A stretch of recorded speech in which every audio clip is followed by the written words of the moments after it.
ফেলা জোয়ান, এই যে খাটাল বিচি ছুলতেছে, কয়েকটা ছুলিয়ে নিয়েছি।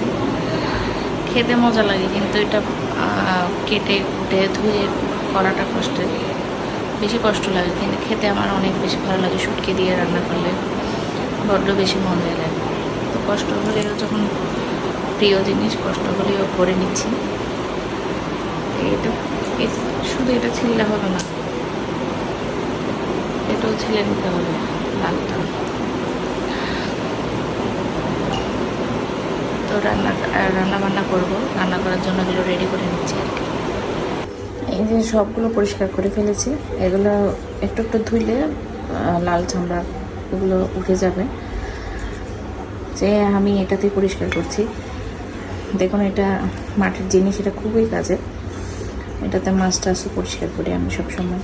এই যে কাঁঠাল বিচিগুলো এভাবে করছে, লাল চামড়াটা কিন্তু উঠে যাচ্ছে। এটার নামটা আসলে আমার জানা নেই, আপনাদের জানা থাকলে নামটা জানাবেন। এই মাটির জিনিসটার নাম এটা খুবই কাজের। তো কাঁঠাল বিচিগুলো ছুলে নিচ্ছি এভাবে। গায়ে একটু একটু লেগে আছে, পানি দিয়ে পরিষ্কার করলে পরিষ্কার হয়ে যাবে। একদম সহজভাবে করে নিয়েছি। তখনকার আমার মারা তো দেখতাম যে ছুরি দিয়ে পরিষ্কার করতে ওগুলো, তারপর পুকুর ঘাটে নিয়ে গিয়ে পরিষ্কার করতো। এখন আধুনিক যুগে সব কিছু সহজ। এখন ধুয়ে নিব।